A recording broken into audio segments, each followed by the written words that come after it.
अस्सलाम वालेकुम स्टूडेंट्स, कैसे हैं आप लोग? उम्मीद है आप सब खैरियत से होंगे। आई एम सईदा कामना Nadeem, I am your biology teacher for class 9th। Students, आज जो टॉपिक डिस्कस करने हम जा रहे हैं वो सिंपल टिश्यूज़ की एक और टाइप है और वो है परमानेंट टिश्यूज़। परमानेंट टिश्यूज़ में हम फर्दर डिस्कस करेंगे परमानेंट टिश्यूज़ की 2 टाइप्स को, जो कि हैं एपिडर्मल टिश्यू और ग्राउंड टिश्यू। एपिडर्मल टिश्यूज़ में हम उसकी डिटेल पढ़ेंगे और ग्राउंड टिश्यू में मैं आपको ग्राउंड टिश्यू की डेफिनेशन के साथ साथ उसके डिफरेंट रोल्स और स्ट्रक्चर के बारे में बताऊंगी। तो चलते हैं, अपना टॉपिक स्टार्ट करते हैं। स्टूडेंट्स, आज जो हम टाइप ऑफ टिश्यू पढ़ने जा रहे हैं वो भी प्लांट की एक फर्दर टाइप ऑफ टिश्यू है और वो है परमानेंट टिश्यू। हमने ये पढ़ा था अपने पिछले लेक्चर में कि परमानेंट टिश्यू भी किसकी टाइप है, ये सिंपल टिश्यू की ही टाइप है। इससे पहले हमने पिछले लेक्चर में सिंपल टिश्यू की एक टाइप पढ़ी थी जो कि थी मेरिस्टेमेटिक टिश्यू, और मेरिस्टेमेटिक टिश्यू के जो सेल्स थे उनमें ये एबिलिटी थी कि वो डिवाइड कर सकते हैं। लेकिन अगर हम बात करें इन परमानेंट टिश्यूज़ की तो हमें पता है स्टूडेंट्स कि परमानेंट टिश्यूज़ ऐसे टाइप ऑफ टिश्यूज़ होते हैं जो कि ओरिजिनेट मेरिस्टेमेटिक टिश्यूज़ से ही होते हैं, मगर इनके सेल्स में ये एबिलिटी नहीं होती कि ये क्या करें, ये डिवाइड कर सकें। हम देखते हैं कि हमारे पास 3 मेन टाइप्स हैं परमानेंट टिश्यूज़ की, जो कि आगे जाके हम डिस्कस भी करेंगे डिटेल में, जिनमें हम स्टडी करेंगे एपिडर्मल टिश्यूज़ को, इसके अलावा ग्राउंड टिश्यूज़ को, और जो थर्ड टाइप है वो है सपोर्ट टिश्यूज़ की। और सपोर्ट टिश्यूज़ की भी फर्दर 2 टाइप्स हैं, जैसे कॉलेनकाइमा और स्क्लेरेनकाइमा टिश्यूज़। आज जो हम डिस्कस करने जा रहे हैं डिटेल में वो परमानेंट टिश्यू की पहली टाइप है और वो है एपिडर्मल टिश्यू। तो स्टूडेंट्स, हम देख लेते हैं कि एपिडर्मल टिश्यूज़ की अगर हम बात करें तो ये वो टिश्यूज़ होते हैं जो कि सिंगल लेयर ऑफ सेल्स से बने होते हैं, यानी इनमें जो सेल्स मौजूद होते हैं उसकी सिर्फ और सिर्फ जो है वो क्या होती है, एक लेयर होती है। और ये जो लेयर ऑफ सेल्स हैं यानी एपिडर्मल टिश्यूज़ जो होते हैं, इनके सेल्स क्या काम करते हैं, ये कवरिंग प्रोवाइड करते हैं टू द प्लांट बॉडी। यानी प्लांट बॉडी में मौजूद जितने भी पार्ट्स होते हैं, जैसे कि रूट्स हम कह लें, स्टेम कह लें, लीव्स कह लें, फ्लावर्स कह लें, इन सब पार्ट्स की जो कवरिंग है, जो आउटर मोस्ट लेयर है, वो कौन बनाएगा? जो आउटर कवरिंग या आउटर मोस्ट लेयर है तो वो एपिडर्मल टिश्यूज़ ही बनाएंगे। यानी इसका मतलब ये हुआ कि कोई भी ऐसी हार्मफुल चीज़ या कोई भी ऐसा हार्मफुल केमिकल या मटेरियल जो कि अंदर आना चाहेगा प्लांट के, तो उसके लिए ये एक्ट करेगा एज अ बैरियर, यानी रुकावट के तौर पे ये एपिडर्मल टिश्यूज़ जो है वो काम करेंगे और इस हार्मफुल मटेरियल को कभी भी अपने अंदर से गुजर के प्लांट के इंटरनल पार्ट्स तक नहीं पहुंचने देंगे। इसी तरह अगर वो प्लांट जो कि किसी ड्राई एनवायरनमेंट में रहता है तो इससे वाटर लॉस का जो प्रिवेंशन है वो भी यही एपिडर्मल टिश्यूज़ प्रोवाइड करेंगे। लेकिन इससे पहले हम देख लेते हैं स्ट्रक्चर ऑफ एपिडर्मल टिश्यूज़। तो अगर हम एपिडर्मल टिश्यूज़ की बात करें तो ये सिंगल लेयर ऑफ सेल से बने होते हैं। एपिडर्मल टिश्यूज़ अगर रूट्स में प्रेजेंट होंगे तो उनका क्या रोल होगा? रूट्स में मौजूद एपिडर्मल टिश्यूज़ जो होंगे ये एब्जॉर्ब करेंगे वाटर को और मिनरल सॉल्ट्स को फ्रॉम द सॉइल। लेकिन अगर यही एपिडर्मल टिश्यूज़ प्रेजेंट होंगे लीव्स में या स्टेम में तो ये एक केमिकल रिलीज़ करेंगे जिसे हम कहेंगे क्यूटिन, और ये क्यूटिन जो है ये एक लेयर बनाएगा जिसको हम लोग नाम देंगे क्यूटिकल का। और ये जो लेयर है ये क्या करेगी, ये प्रिवेंट करेगी एवेपोरेशन को या ट्रांसपायरेशन को फ्रॉम द प्लांट बॉडी, और ये प्लांट को किसी किस्म के भी वाटर लॉस से बचाएगी। इसके अलावा स्टूडेंट्स, हमें देखते हैं कि रूट्स में जो एपिडर्मल टिश्यूज़ मौजूद होते हैं, ये एपिडर्मल टिश्यूज़ जो है ये क्या रखते हैं, एक स्पेशल जो है वो स्ट्रक्चर रखते हैं, या हम यूँ कह सकते हैं कि इन रूट्स में मौजूद एपिडर्मल टिश्यूज़ जो है ये आउटग्रोथ्स बनाएंगे, और ये आउटग्रोथ्स या हेयर लाइक जो प्रोजेक्शंस होंगी इनको हम नाम देंगे रूट हेयर का। तो हम ये देखेंगे कि वो रूट जो कि रूट हेयर्स रखती है वो ज़्यादा जो है वो क्या कर सकेगी, वो ज़्यादा क्वांटिटी में वाटर को और जो मिनरल सॉल्ट्स हैं उनको सॉइल से एब्जॉर्ब कर सकेगी।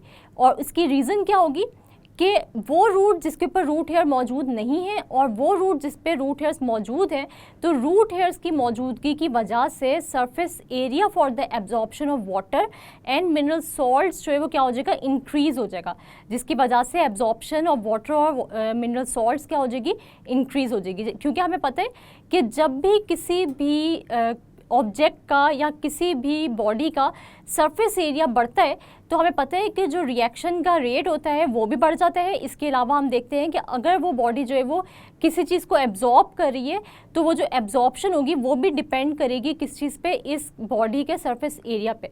जितना ज़्यादा सरफेस एरिया होगा उतनी ज़्यादा जो है वो एब्जॉर्प्शन होगी। इसके अलावा स्टूडेंट्स हम देखते हैं कि एक और स्पेशल स्ट्रक्चर जो कि एपिडर्मल टिश्यूज़ से जो है वो रिलेट करता है वो है स्टोमेटा। और हम देखते हैं कि एपिडर्मल टिश्यूज़ में कुछ ओपनिंग्स मौजूद होती हैं और ये ओपनिंग्स जो है वो आपको नज़र आएंगी लीव्स में। हम ये देखते हैं कि जो ओपनिंग्स हैं ये किस तरह बनती हैं।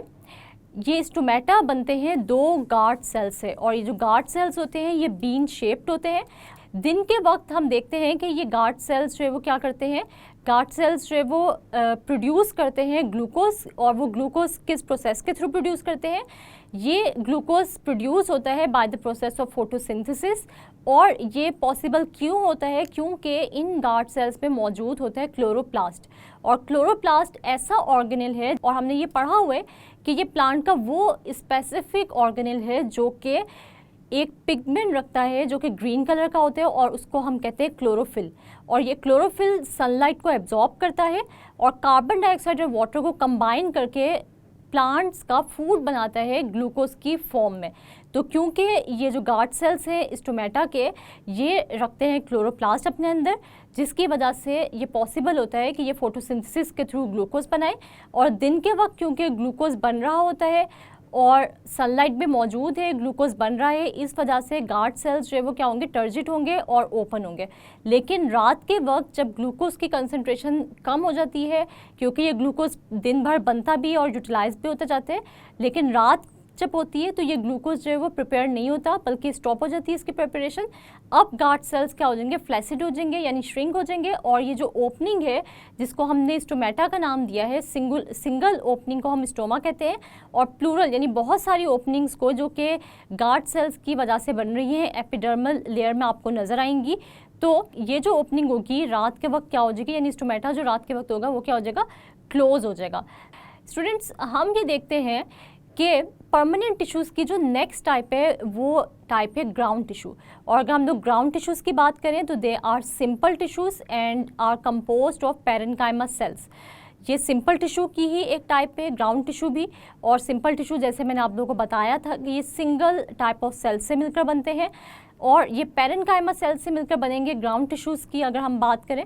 और parenchyma cells most abundant cells हैं। किसी भी प्लांट बॉडी में सबसे ज़्यादा पाए जाने वाले जो सेल्स होते हैं वो होते हैं पैरेन्काइमा सेल्स। स्टूडेंट्स अगर हम लोग इन पैरेन्काइमा सेल्स के स्ट्रक्चर को डिस्कस करें तो हम देखते हैं कि इनकी जो प्राइमरी वॉल होती है वो थिन होती है, यानी they have thin primary cell wall. इसके अलावा इनके पास बहुत बड़ा लार्ज वैक्यूल होता है, यानी दे हैव लार्ज वैक्यूल। और ये क्यों होता है, क्योंकि ये अपने अंदर स्टोर करते हैं फूड को।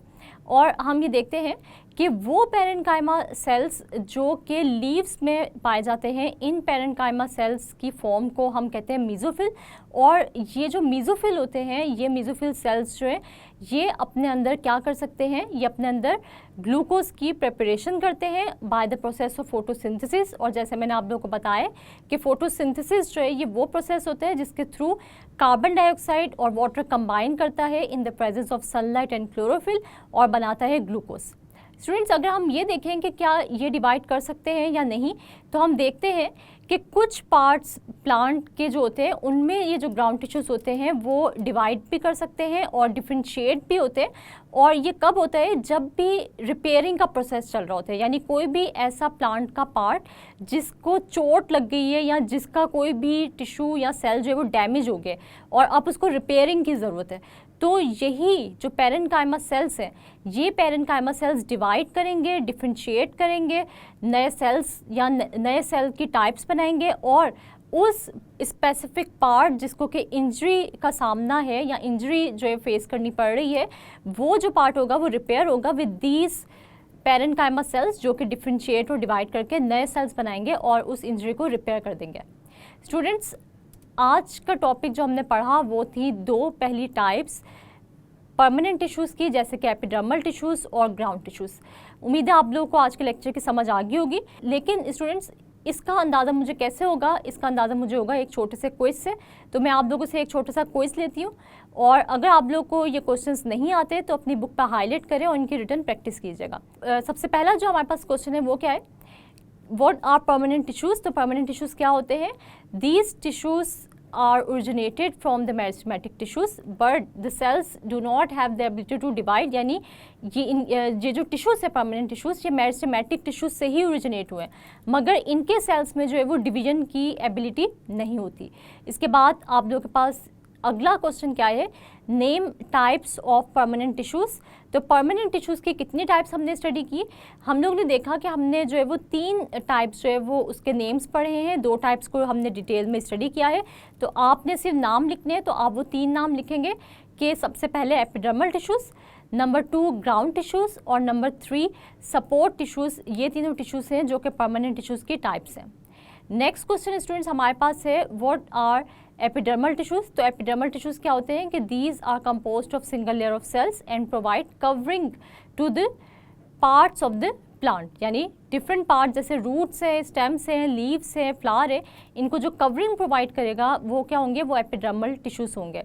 इसके बाद स्टूडेंट्स हमारे पास नेक्स्ट क्वेश्चन क्या है? Define cuticle. तो आप लोगों को पता है कि क्यूटिकल क्या होते हैं?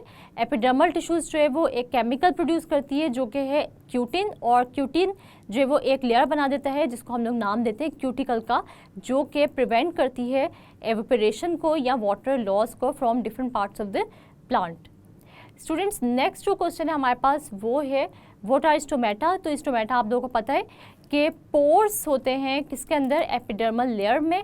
और ये पोर्स किस चीज़ से बने होते हैं? ये बने होते हैं गार्ड सेल से, और गार्ड सेल बीन शेप्ड होते हैं, और ये गार्ड सेल्स जो है वो क्या करते हैं? ये प्रिपेयर कर सकते हैं ग्लूकोज को by the process of photosynthesis. तो आप लोगों को यकीनन समझ आ गई होगी कि जो स्टोमेटा हैं वो एक्चुअली क्या है? पोर्स हैं, और ये पोर्स एपिडर्मल लेयर में प्रेजेंट है, मगर ये पोर्स जो है वो कौन से सेल से बने हुए हैं? ये बने हुए गार्ड सेल से जो कि बीन शेप्ड हैं। इसके बाद स्टूडेंट्स नेक्स्ट क्वेश्चन जो हमारे पास है क्विज के, वो कहाँ से हैं? वो है ग्राउंड टिश्यूज़ से। तो सबसे पहले जो क्वेश्चन बहुत ही इंपॉर्टेंट है जो कि एग्जाम्स में रिपीट भी हुआ है, तो वो है, what do you mean by mesophyll cells. तो मेसोफिल सेल्स क्या होते हैं? आप लोग इसको कैसे डिफाइन कर सकते हैं? आप लोग इसको ऐसे डिफाइन करेंगे कि parenchyma cells present in leaves form mesophyll और they are the sites of photosynthesis. तो आप लोगों को मैं इसको बता दूं, एक्सप्लेन कर दूं कि वो पैरेन्काइमा सेल्स जो कि लीव्स में प्रेजेंट होते हैं वो किस फॉर्म में प्रेजेंट होते हैं? वो मेसोफिल की फॉर्म में प्रेजेंट होते हैं। और ये मेसोफिल जो है वो क्या करता है? ये फोटोसिंथेसिस की साइट है या जगह है जहाँ पर फोटोसिंथेसिस होती है।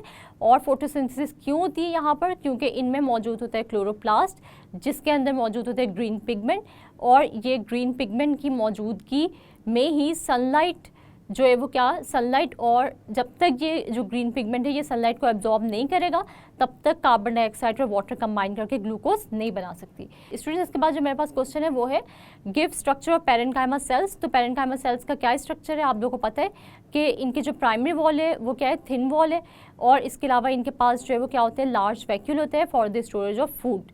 तो स्टूडेंट्स आपको यहाँ से जो मैंने शॉर्ट क्वेश्चंस बताया, आपने इन शॉर्ट क्वेश्चंस को हाईलाइट कर लेना है और इनकी रिटर्न प्रैक्टिस करनी है।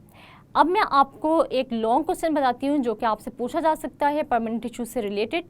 तो स्टूडेंट्स सबसे पहला जो क्वेश्चन है वो है, right note on permanent tissue and its types. तो अगर आपको ये क्वेश्चन आता है तो सबसे पहले आप परमानेंट टिश्यू को डिफाइन करेंगे, फिर आप एपिडर्मल टिश्यू, ग्राउंड टिश्यू और सपोर्ट टिश्यू के नाम लिखेंगे, और बारी बारी आप इन तीनों टिश्यूज़ को एक्सप्लेन करेंगे। इसके बाद स्टूडेंट्स जो नेक्स्ट क्वेश्चन यहाँ से आ सकते हैं वो क्या है कि right note on epidermal tissues, यानी सिर्फ और सिर्फ एपिडर्मल टिश्यूज़ पर भी नोट आ सकते हैं। तो सबसे पहले आप लोग डिफाइन करेंगे एपिडर्मल टिश्यूज़ को, इसके बाद आप लोग जो है बताएंगे कि एपिडर्मल टिश्यूज़ जो है वो क्या क्या जो है फंक्शन या क्या क्या रोल प्ले करते हैं। अगर ये रूट्स में होगा तो ये एब्जॉर्प्शन करेगा वाटर और मिनरल सॉल्ट्स की, अगर ये लीव्स पर या स्टेम पे होगा तो ये एक एडिशनल जो है वो लेयर बनाएगा जिसको हम क्यूटिकल कहते हैं, और ये क्यूटिकल जो है वो एक केमिकल कंपाउंड से बनी होती है जिसको हम क्यूटिन कहते हैं। और क्यूटिकल का क्या रोल है? एवेपोरेशन को प्रिवेंट करना या ट्रांसपायरेशन या वाटर लॉस से प्लांट को बचाना।